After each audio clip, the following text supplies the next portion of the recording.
Welcome, dear devotees, to the wonderful, glorious opportunity to glorify Srimad Bhagavatam in the association of the devotees. So today we're reading from Srimad Bhagavatam, Canto 3, Chapter 4, Text 24, with the chapter entitled Vidura Approaches Maitreya. Satam Mahabhagavatam Vrajantam Kauravashabaha Vishrambad Abhyata Tetam Mokyam Krishna Parigrahe Saha Vidura Tam Antu Udava Mahabhagavatam, the great devotee of the Lord, Vrajantam, while going, Kauravarishabaha, the best amongst the Kauravas, Vishrambat, out of confidence, Abhyata, submitted, Idam, this, Mokyam, unto the chief, Krishna, Lord Krishna, Parigrahe, in devotional service to the Lord. While Udava, the chief and most confidential amongst the devotees of the Lord, was going away, Vidura, in affection and confidence, questioned him. Purport by His Divine Grace, Abhay Charanaravinda Bhaktivedanta Swami Srila Prabhupada Ki Jai. Vidura was much older than Udava. By family relationship, Udava was a contemporary brother of Krishna's, while Vidura was as elderly as Krishna's father Vasudeva. But although junior by age, Udava was much advanced in the devotional service of the Lord, and therefore he is described herein as the chief amongst the devotees of the Lord. Vidura was confident about this, and thus he addressed Udava in that higher category. That is the way of courteous dealings between two devotees.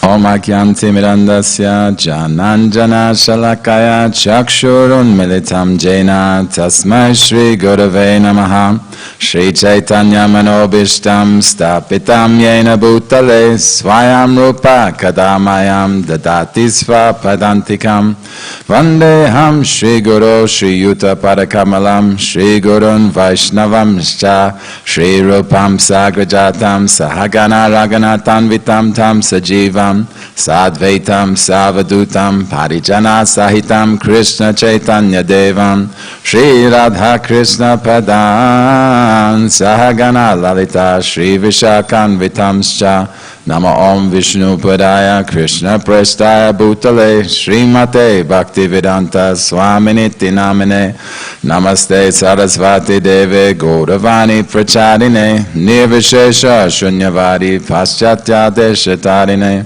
Vanchakalpatarubhyascha Kripa Sindhubhya Evacha Bhatitanam Bhavanebhyo Vaishnavebhyo Namo Namaha Namo Mahavaranyaya Krishna Prema Pradayate Krishna Krishna Chaitanya Namne Gaura Tavashe Namaha Pancha Tattvatmakam Krishnam Bhakta Rupa Svarupakam Bhaktavataram Bhaktakyam Namami Bhakta Shaktikam Hey Krishna Karuna Sindhu Dina Bandhu Jagatpate Gopesha Gopika Kanta Radha Kanta Namostate Tapta Kanchana Gaurangi Radhe Vrindavanishvari Vrishabhanu Sutta Devi Pranamami Hari Priye Jai Shri Krishna Chaitanya Prabhu Nityananda Shri Advaita Garadhara Shri Vasari Gaura Bhakta Vrinda Hare Krishna Krishna Krishna Hare Hare Hare Rama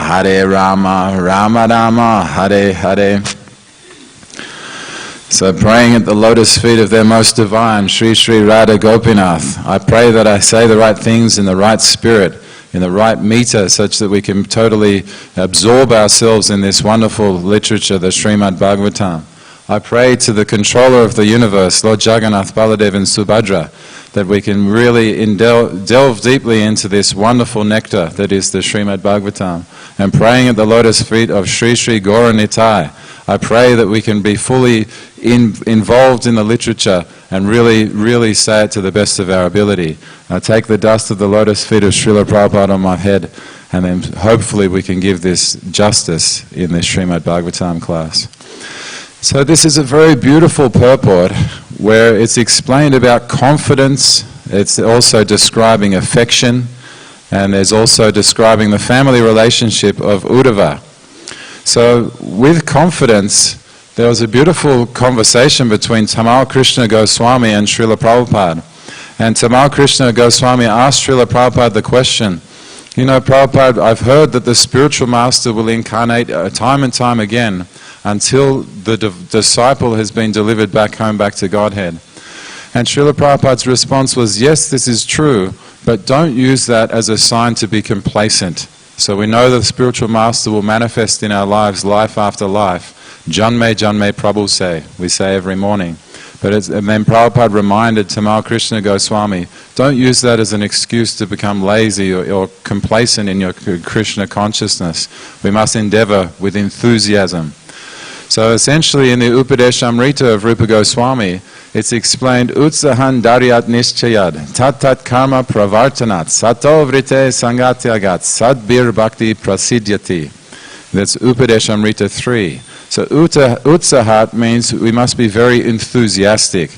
So like in the material world where the materialists have this great endeavor, I want to be a billionaire, I want to make so much money.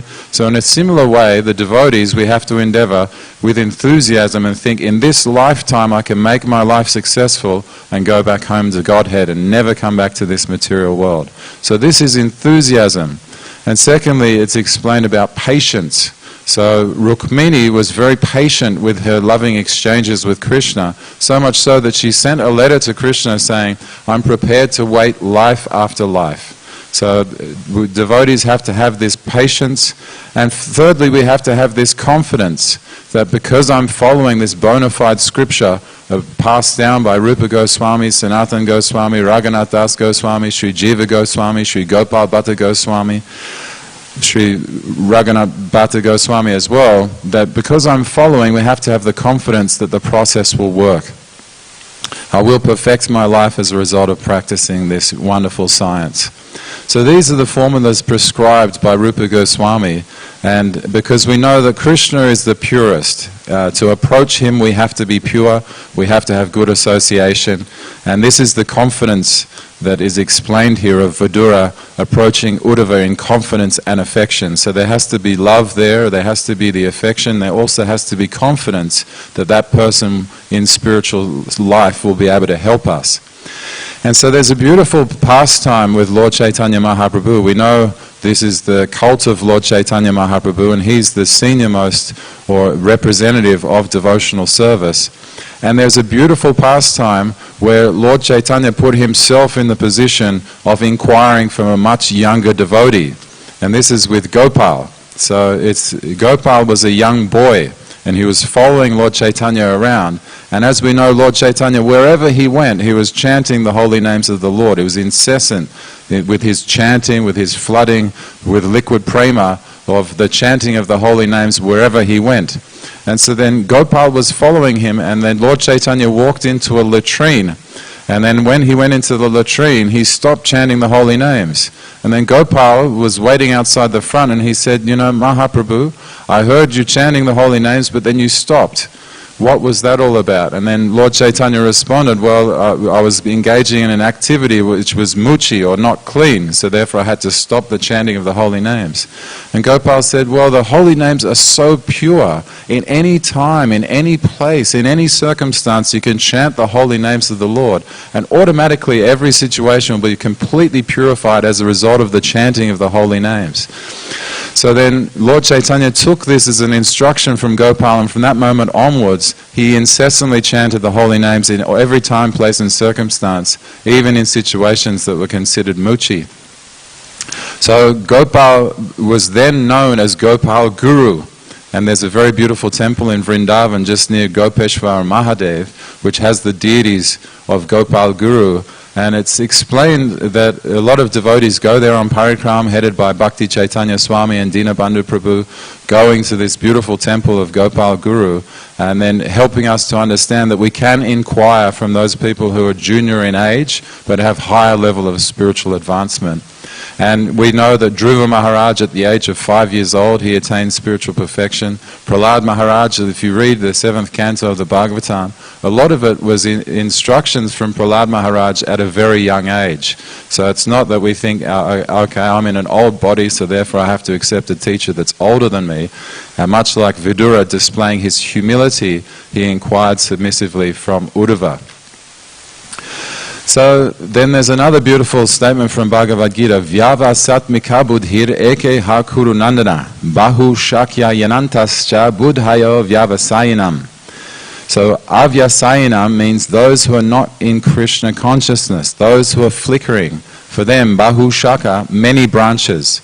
So they think that this will save me, that will save them. But Krishna, for one who is fully surrendered to Krishna, he knows that Krishna will save him. So there's where the confidence comes. Krishna will save us because we're chanting the holy names, we're hearing in the association of devotees, and so therefore we're confident of Krishna's protection. Because as Prabhupada explains, Krishna is not an ingrate. So ingrate means ungrateful. He's not ungrateful for any rendering of devotional service that we do. If we come to the temple, we take darshan, we praise his glories, we sing bhajans, then Krishna will reciprocate. So there's that confidence that Krishna will reciprocate. And Arjuna in Bhagavad Gita 11:45, he was always in confidence as a result of Krishna's association. So for us, we can read Bhagavad Gita and we can be confident that Krishna is with us. He's in the book. If we go to the Bhagavat Mahatmya section of the Skanda Purana, it's explained that Krishna is the literary incarnation. So when we chant the holy names of the Lord, Krishna is dancing on our tongue. When we're reading the Srimad Bhagavatam, Krishna is dancing in the pages of the book. So we're always confident that Krishna is there. It's just a matter of us not having the visual capacity to be able to see it. Because it's explained, Premanjana Churita Bhakti Vinod Chalena. So when those people who are tinted with the salve of the pure love of Krishna, they can see Krishna. Then further going on about the confidence aspect, we can go to the Antya-lila of chapter 2 of the Chaitanya Charitamrita. And there was a beautiful devotee by the name of Nakul Brahmachari. So obviously we pay our obeisances to all the Vaishnavas headed by the 6 Goswamis, including Sri Rupa Goswami, Sri Sanatan Goswami, Raghunath Das Goswami, Jiva Goswami, and their associates. We pay our respectful obeisances unto Sri Advaita Acharya, Sri Nityananda Prabhu, Sri Chaitanya Prabhu, and all his devotees headed by Srivas Thakur. So all glories to Sri Chaitanya Mahaprabhu, all glories to Nityananda Prabhu. So Nakul Brahmachari, it was explained that Lord Chaitanya has the capacity of entering into the body of devotees. And this was demonstrated with Nakul Brahmachari. So he became so much immersed in the love of Lord Chaitanya that Lord Chaitanya went into his body. So Lord Chaitanya delivered a lot of his devotees by directly meeting with them, but then he delivered others by entering into their bodies, such as Nakul Brahmachari. So whenever anyone met Lord Chaitanya physically when he was manifest in his Leela, they were fully satisfied after seeing the lotus feet of Sri Chaitanya Mahaprabhu. So with Nakul Brahmachari, Lord Chaitanya was inside his body, and then that news traveled all around the whole of Mayapur, the whole of Navadvip, that Lord Chaitanya has entered into the body of Nakul Brahmachari. And then Shivananda Sena decided, well, he had some doubts in his mind. You know, how does Lord Chaitanya enter into the body of a devotee? What wonderful acts did this person do to have Lord Chaitanya enter into his body? So then, therefore, Shivananda Sena approached Nakul Brahmachari, and in his mind he thought, if Nakul Brahmachari calls me, I'll know that Lord Chaitanya, because Lord Chaitanya is in my heart as well, has empowered him, and indeed it's true that he has entered his body, as well as if he knows my mantra. So indeed, that's what Shivananda Sena approached towards Nakul Brahmachari, and Nakul Brahmachari immediately sent his advisors, please go out and I can understand that Shivananda Sena is outside, please bring him inside. So they went outside, brought Shivananda Sena inside. He met with Nakul Brahmachari, and Nakul Brahmachari immediately said, I know your mantra is the Gopal mantra. So therefore, then Shivananda Sena could have full confidence in Nakul Brahmachari. And there's a beautiful story where Prabhupada gave Brahmananda Prabhu the same instruction, because often devotees would come to the temple and exhibit devotional or ecstasies, like rolling around on the floor, tears forming in the eyes. And so Brahmananda Prabhu was given the instruction by Prabhupada, well, go and kick him as hard as you can. Because if they are demonstrating the ecstatic symptoms, they won't be in the bodily consciousness, and then if he's a pretender, then he will leave. So Brahmananda Prabhu was a very big man, and then he kicked this pretender who was demonstrating like false ecstatic symptoms, and then so he got angry and got up and left. So Prabhupada gave that instruction so we don't give confidence to everyone. If someone's tears streaming from the eyes, in ecstatic symptoms, even like you can with hairs standing up on end, all those sort of things, it's important to have, similar to Shivananda Sena, some doubt, and then if that doubt is eradicated, then we can proceed with confidence.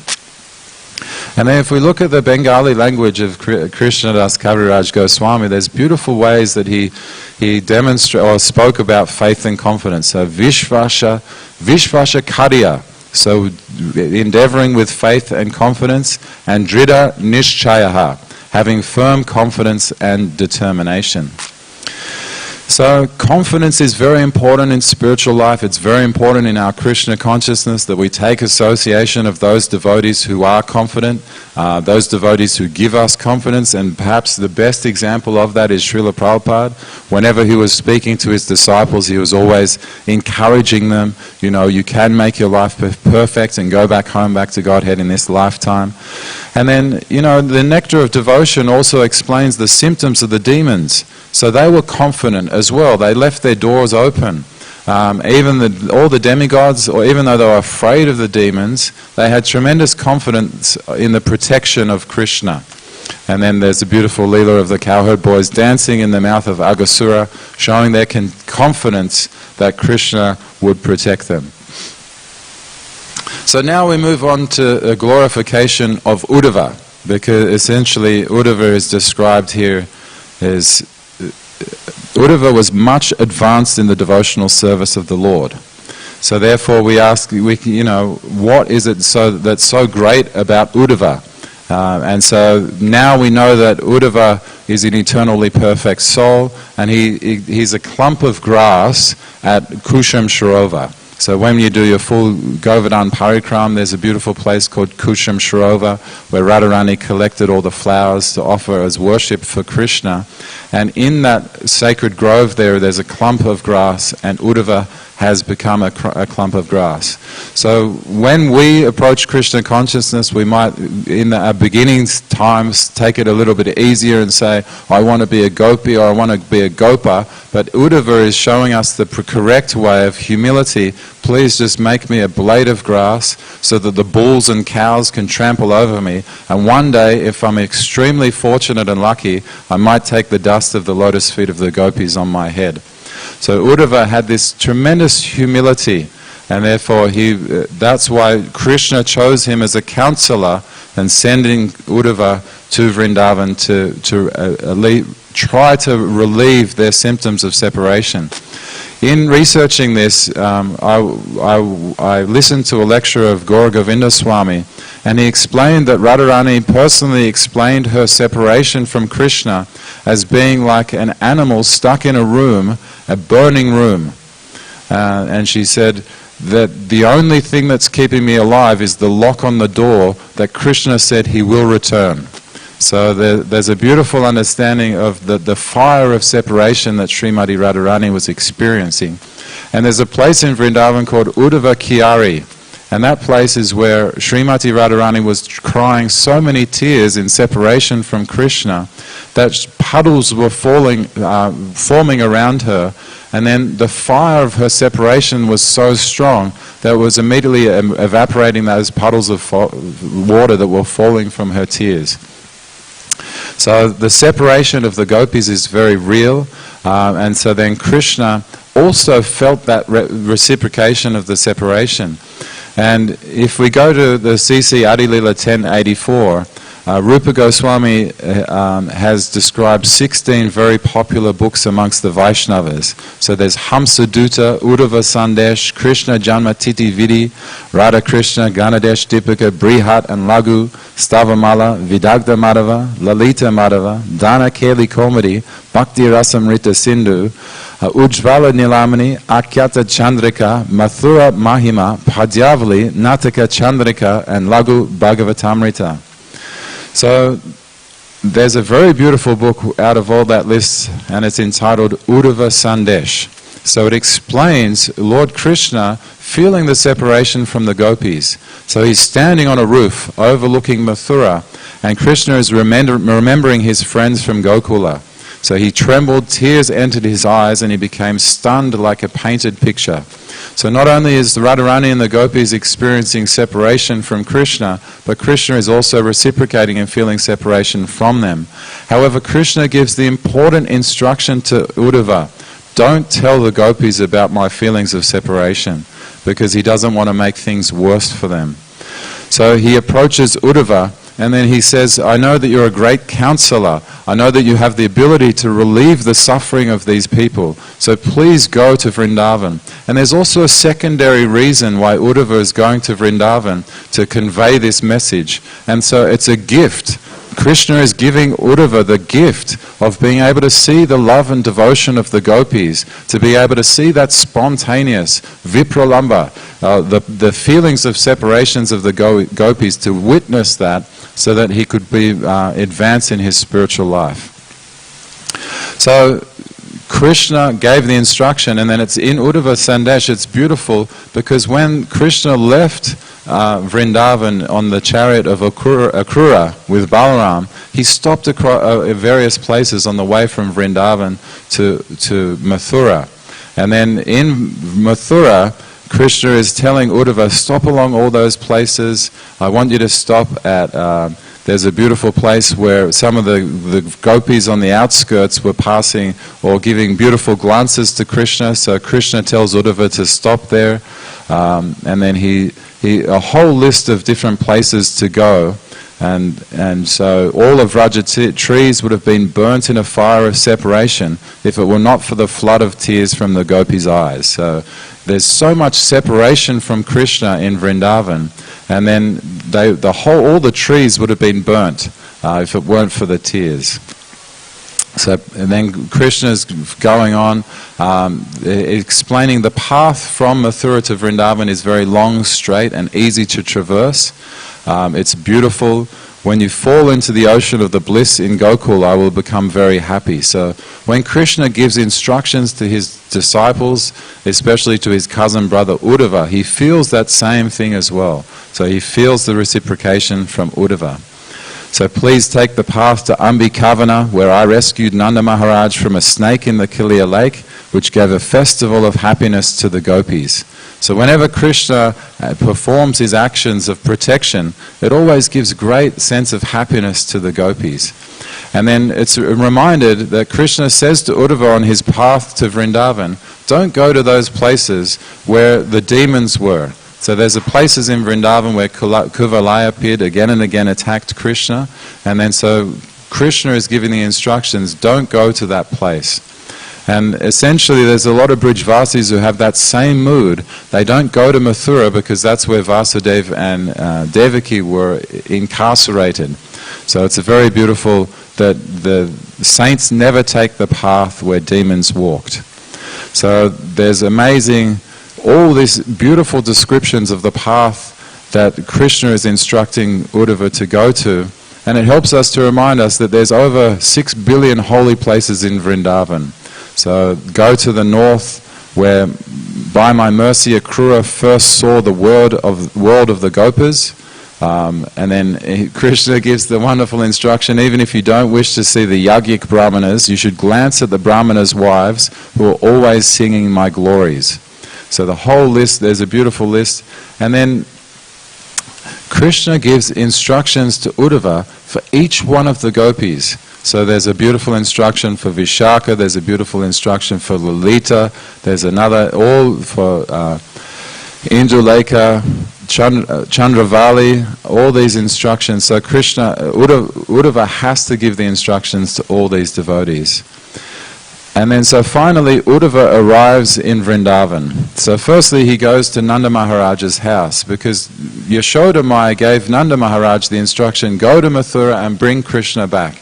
And so then there's a pathetic scene when Nanda Maharaj is returning and there's no Krishna, there's no Balaram, because as Prabhupada explains in chapter 45 of the Krishna book, they made a deal with Nanda Maharaj that they would stay in Mathura, because there were so many demons, there was so much that had to be done in Mathura. So he promised that he would return, Krishna promised that he would return later. So then essentially Krishna and Balaram stay in Mathura, and it's important to understand the difference, because Krishna stays in his bhav form in Vrindavan. However, his prabhav or four-handed form and vaibhav form are there in Mathura. So we know when Krishna is born, immediately he comes out and then he shows his four-handed form to Devaki and Vasudeva, and then he becomes his two-handed form. So those are the two forms that are present in Mathura, whereas his bhav form, his original form, stays in Vrindavan eternally. And there's a beautiful statement that I read of Rupa Goswami explaining that Krishna hides in the bushes in Vrindavan because he likes to see everything that's going on in Vrindavan. So essentially Krishna never leaves Vrindavan, he stays there, but for the purpose of this lila, for the purpose of encouraging the separation that the gopis feel, he stays in Mathura. So there's beautiful, Prabhupada I was listening to a conversation with Srila Prabhupada, and he was explaining about one devotee came to Prabhupada and said, what's the difference between the Prabhav and the Vaibhav forms? And then firstly Prabhupada misunderstood what he was saying, and then he said, oh, Meher Barba, yeah, he's very famous in your country, but he's a rascal.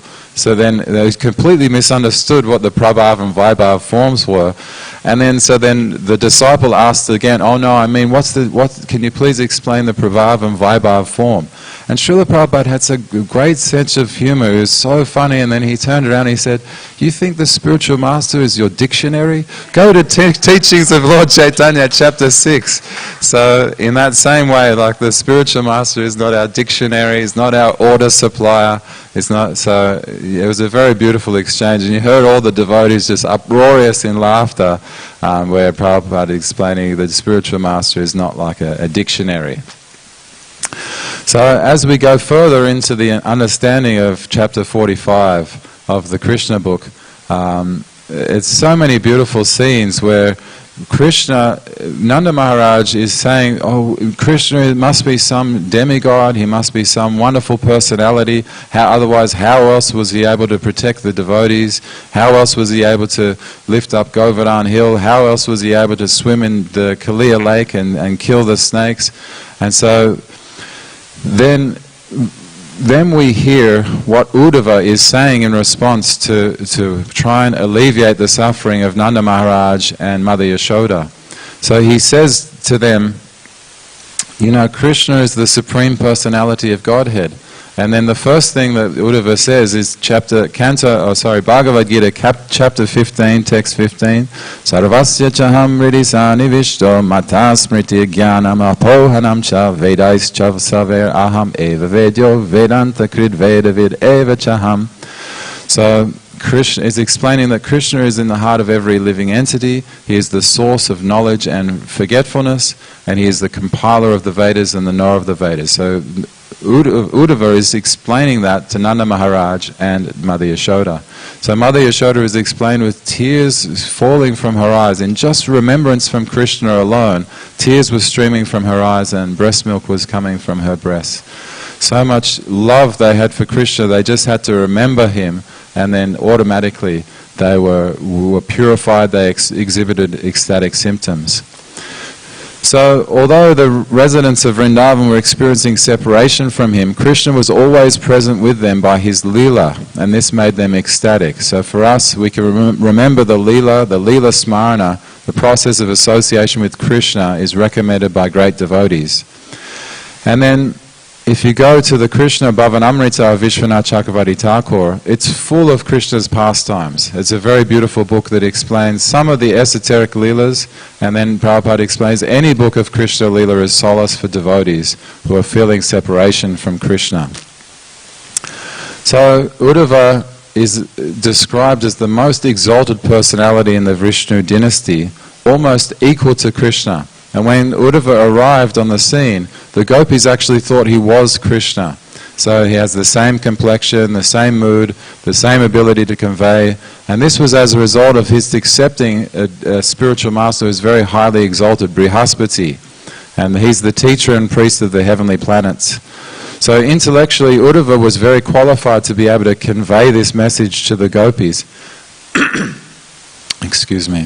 So, and then it's a beautiful scene where Udava explains this message, and then later on there's a beautiful pastime where Radharani approaches Krishna in Kurukshetra, and then Srimati Radharani says to Krishna, you know, you sent Udava to Vrindavan telling us we should remember you, we should meditate on you, we should be yogis. And then Radharani chastises Krishna and she says, we're not yogis, we're devotees. We want to engage in your devotional service. So it's a beautiful aspect of Srimati Radharani's nature that she was contrary, and she had this fighting spirit with Krishna in Kurukshetra, explaining that we're not yogis, that we're devotees, we want to be engaged in devotional service. So this pastime of Krishna and Udava is very beautiful. We're very fortunate to be able to hear this in the association of the devotees. And hearing is very important for the devotees.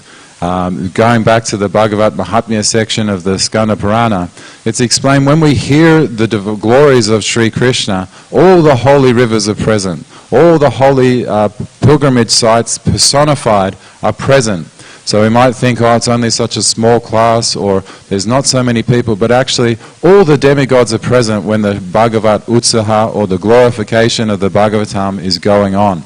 And so the rivers personified, Jamuna, Ganga, Godavari, Sarasvati, Kaveri, Sindhu, Narmada, they're all physically present whenever the glorification of Krishna is going on.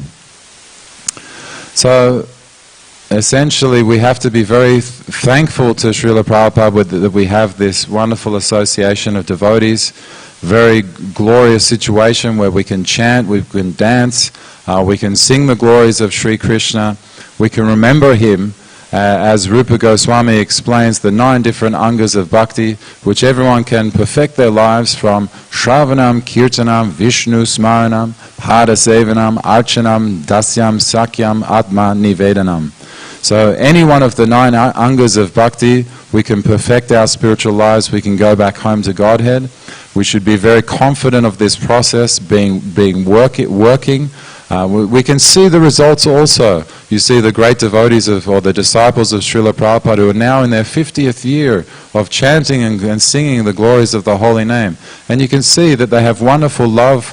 Indeed, there's a beautiful video footage online of Gopal Krishna Goswami, who was watching Pankajanri's celebration or his crematorium on the banks of the Ganga. So much love they have for their godbrothers, so much confidence in the process, so much enthusiasm. With Gopal Krishna Goswami, he created over 16 temples in India. And they really have chanted, taken to the process of chanting, dancing, much to the glories of Sri Krishna and Srimati Radharani. So essentially, if we understand, we can also hear the glories of Vidura, because Vidura is a saintly person. In his previous life, he was Yamaraj, so he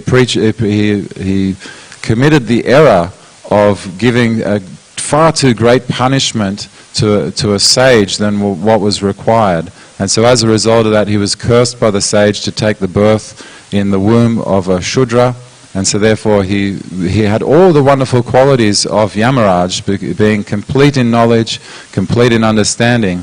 However, he did take birth in a lower birth, which Lord Chaitanya Mahaprabhu says anyone can become a spiritual master. If they understand their science, they can become a spiritual master and give guidance to others. So it's not necessarily based on birth, it's more based on qualities. So essentially here it explains about helping society. So in the first text of the Shikshashtakam, we understand that the Sankirtan Yajna is the prime benediction for humanity at large. So what that means is it benefits everyone. And some people might say, seeing the devotees, oh, you're hearing and chanting, but what are you practically doing? So Prabhupada reminds us that the demons say the devotees are doing nothing practical, but this is the most practical process for the alleviation of the suffering of the world. It's the most practical process for the protection of all the animals. It's the most practical process for benedicting all living entities, so they can come to the understanding the sole purpose of life is to understand God, to understand our relationship with God. And Prabhupada does this. He explains us who we are. Jivera Swarupa Hoy, Krishnera Nityadas. So we're all eternally servants of Krishna. That's our constitutional position. So in order to get to that Sambandha Gyan, or the understanding of the relationship, who better to approach than Sanatan Goswami, who's the Sambandha Acharya. So if you can read the beautiful books that he's written, Hari Bhakti Vilas, Srimad Bhagavatamrita, and all these give us an understanding of who we are as eternal soul, entrapped in this body, entrapped by the modes of material nature. So therefore it behooves us to chant the holy names, to sing, and to dance and engage in the process with full enthusiasm, with full confidence that this process will work. It will take us back home, back to Godhead. And you can see the results of great devotees with the upcoming presentation of the Temple of the Vedic Planetarium in Mayapur. You see the great devotees headed by Ambarish Prabhu, who developed this entire project, much to Srila Prabhupada had a desire to have the Temple of Vedic Planetarium installed with that beautiful chakra in the ceiling, and so now it will build the biggest temple in the whole of the world. And it was due to completion in 2022. So the devotees have painstakingly taken to the process of Krishna consciousness. They've painstakingly really accepted Srila Prabhupada as the spiritual master, the savior of the whole world, and understanding that Srila Prabhupada can deliver us, he can give us devotional service to Krishna. And it's explained here also that Krishna is Yogeshvara, the master of all mystic yogis. So there's different mystic yoga perfections, such as being able to be bigger than the biggest and smaller than the smallest. He's always able to travel from any place in time. We might say to ourselves, Nam Nam Rupa Kali Kale Krishna Avatar. So if we say Krishna now, he's personally present here. So how is he also present in Melbourne? Because there's another Bhagavatam class going on in Melbourne. So how is he also present in Vrindavan? Because he never leaves. Because he's the master of all mystic yogas. He can be in any place, in any time, in any circumstance. And that's his will. He can do that. So he's also explained as Ishvara, so the supreme controller. And Prabhupada gave the example of, you think you're in control, but how many of us can drive even 10 minutes down the road and not get a traffic light?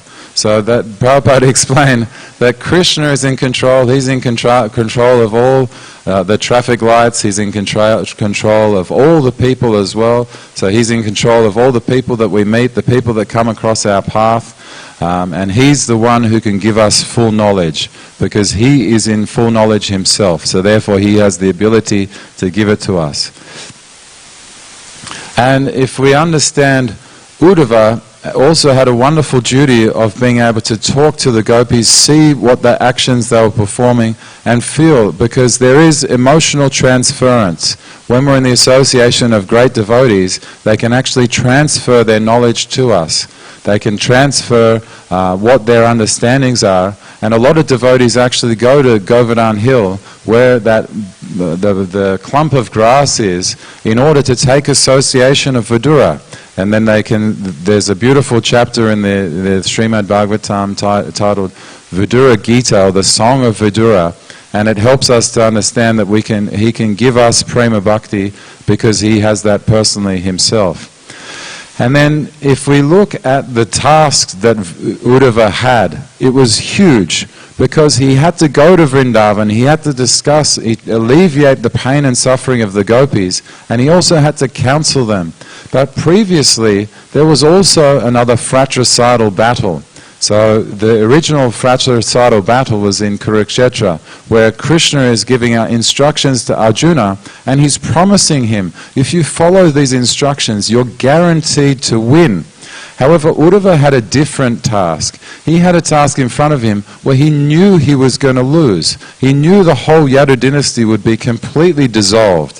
So as a result of that, Udava had a much greater task in front of him. He had to take shelter, ashraya, of Krishna to a much greater degree. So Krishna, he didn't just casually speak to Udava. He said to him, this battle will go on, and then he advised him to come with him as well. So Udava is not just artificially thinking that he has to take shelter. He knows he has to take shelter because this great battle, this fratricidal war was going on. And so there was nothing to do other than to take shelter of Krishna.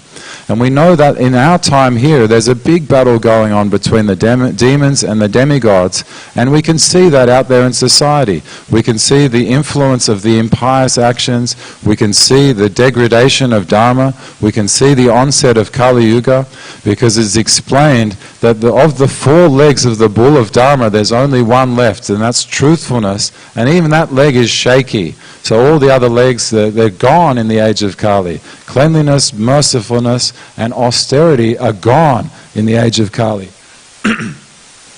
So we understand that we have to take shelter of Krishna, take shelter of his lotus feet. He will protect us.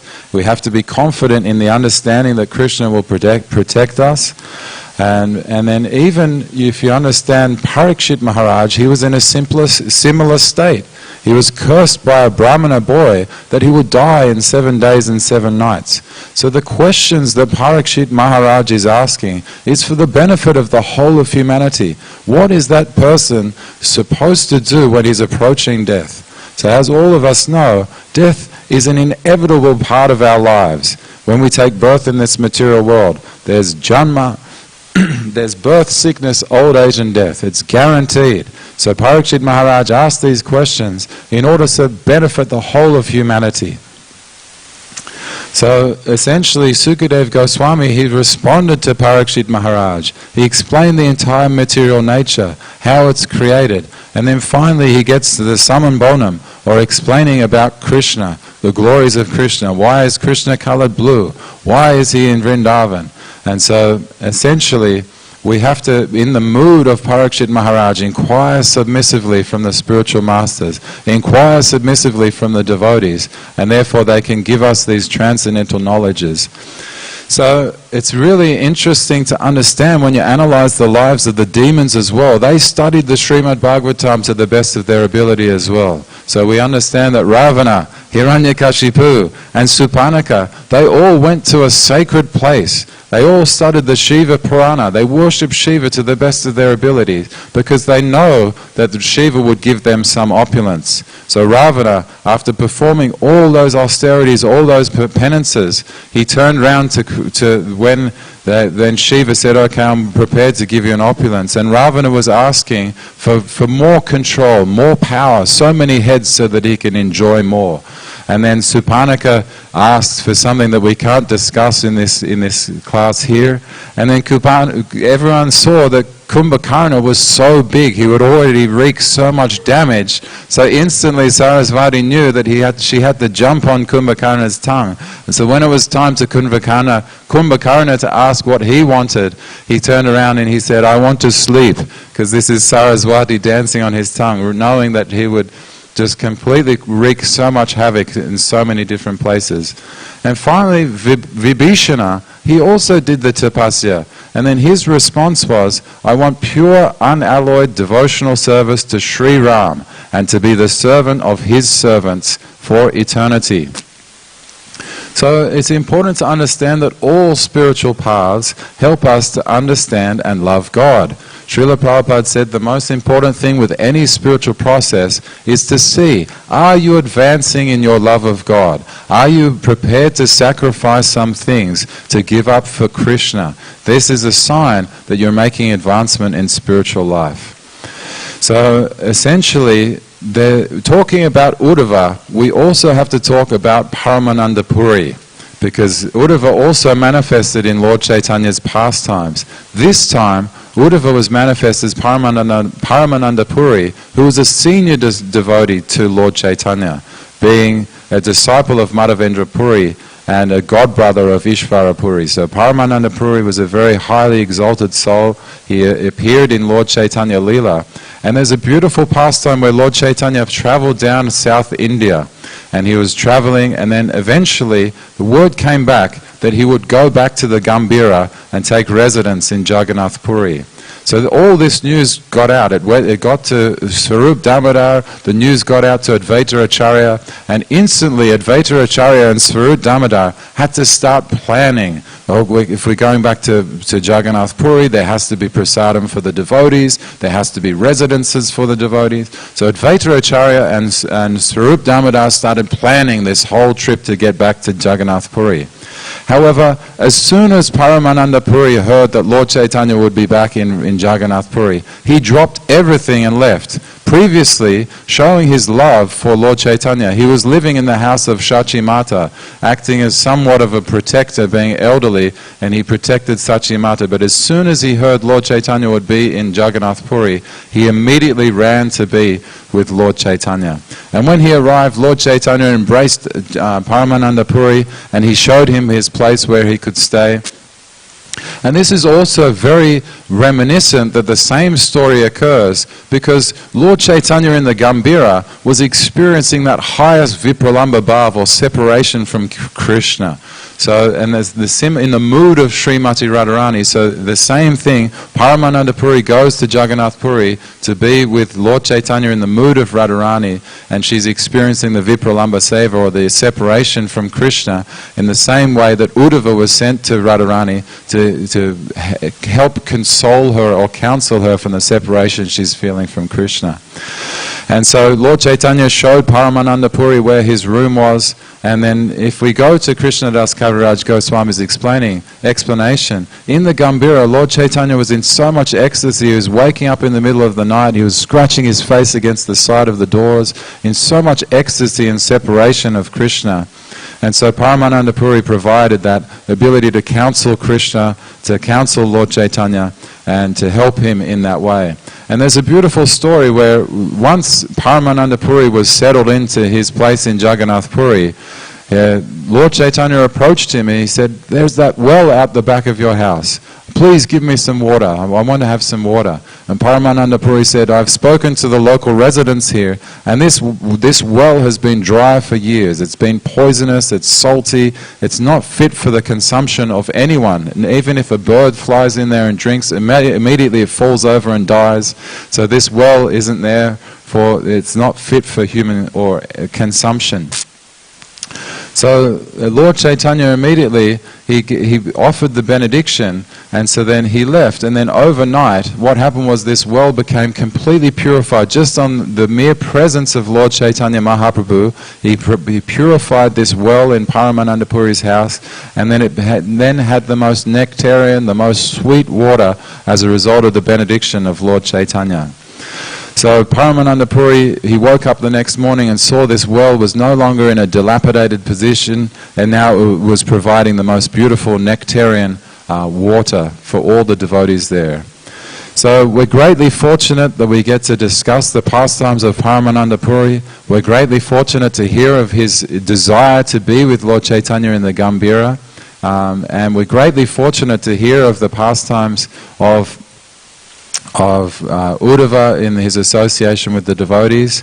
And then just before, the last point I'll make is the understanding Srimati Radharani's mood. And then so she's saying, as we explained before, we're not yogis, we are gopis. We don't want to meditate on you, we want to serve you. We are helplessly drowning in the limitless ocean of separation from you, and we are being devoured by the Timingila fish of our aspiration to serve you. And you are telling us to meditate? So that was Radharani's response. And the Timingila fish is such an amazingly big fish that it's capable of swallowing a whale whole. So on that note, thank you so much for consciously attending to this Srimad Bhagavatam class. We're very fortunate to be associating with the devotees, all senior devotees, who please give us blessings so we can continue with this wonderful service. Does anyone have any questions or comments regarding Udava or Paramananda Puri? Or yes, Prabhu?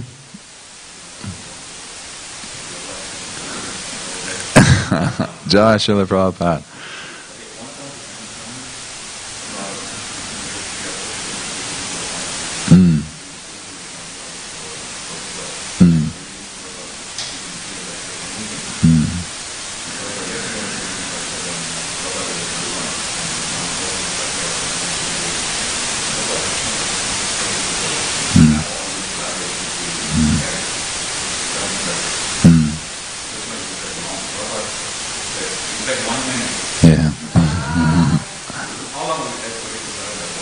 Yeah.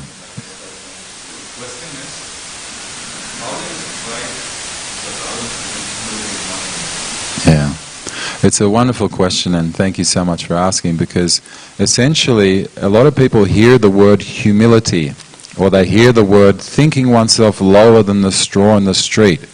And so automatically you might think to yourself, well, that's indicative of an individual who has low self-esteem.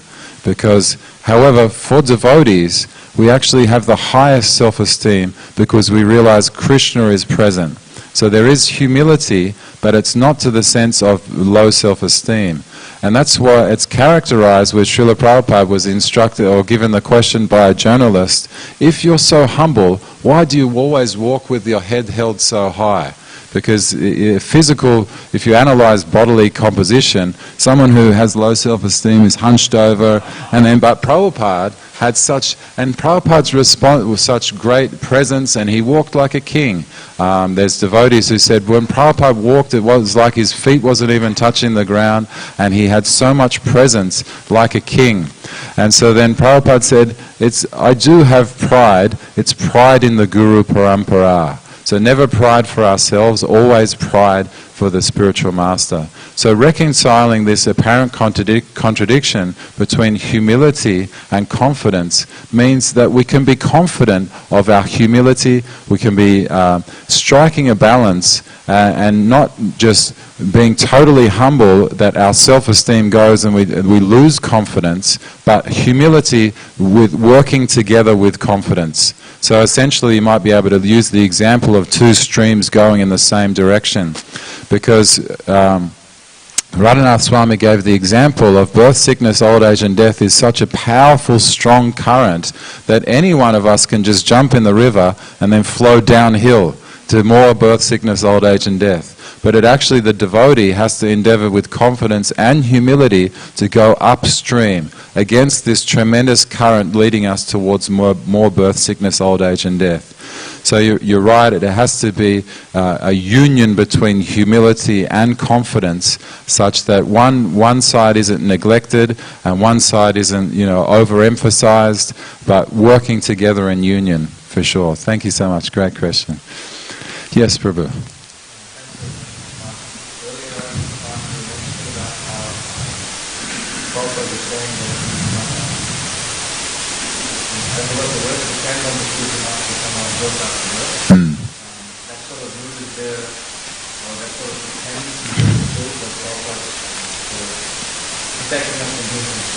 Yeah.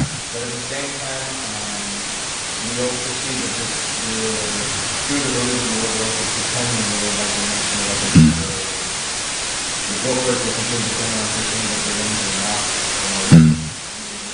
I guess so. So generally, there's the surrender that comes from the work, but also at the same time, talk about linking up to the places to which one of the you do something that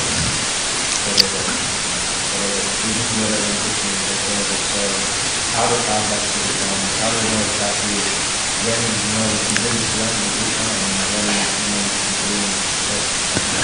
Yeah, it's a beautiful question. So the question is that how to find the balance between not becoming complacent and then dependency on Krishna. So essentially there's a beautiful statement that Srila Prabhupada makes that if we take one step towards Krishna, Krishna takes 100 steps towards us. So there is, like when Mother Yashoda is trying to bind Krishna, it's always short by 2 inches. So one of them is the devotee's endeavor, and also the second one is Krishna's mercy. So we can't just rely purely on Krishna's mercy, there has to be our endeavor as well. So we have to be confidently walking forward and then expecting the mercy for Krishna to come back. Because it's beautiful in the 15th chapter of the Bhagavad Gita, understanding that, we all took birth in this material world as our desire to be the Lord of the universe. So we have been granted this minuscule independence, because Krishna is independent, and so therefore we are qualitatively the same as Krishna. So we also have that independence, which is our consciousness. So consciously we have the capacity to go in a particular direction, whereas Krishna controls everything. So therefore we have to endeavor with confidence, and then Krishna will reciprocate with us. So if we're not taking a step towards Krishna, then there's no possibility of mercy and that dependency factor being there. So we have to be conscious of taking a step forward in the right direction, moving away from birth, sickness, old age and death, and swimming up the current towards our eternal position, understanding ourselves as Satchit Ananda, or full of knowledge, bliss and eternal. So in summary of what I'm trying to say is essentially we have to take that emphasis that we have to take a step, and then Krishna will reciprocate with 100 steps. So the dependency aspect and our endeavor as well, for sure. So yeah.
Yeah. It's a beautiful point that you're talking about. Essentially the demons were also studying the scriptures, putting their minds and hearts and souls in the scriptures, but in an unfavorable way. So the devotees are in a favorable way of trying to find out what Krishna likes, how we can please him. And so, yeah, it's very important to understand that for sure. So thank you so much, devotees. I pray that you have a wonderful day in Krishna consciousness. Grantaraj Srimad Bhagavatam ki, Srila Prabhupada ki, Jai Jai Shri Radhe Gopinath. Srila Prabhupada ki Jai.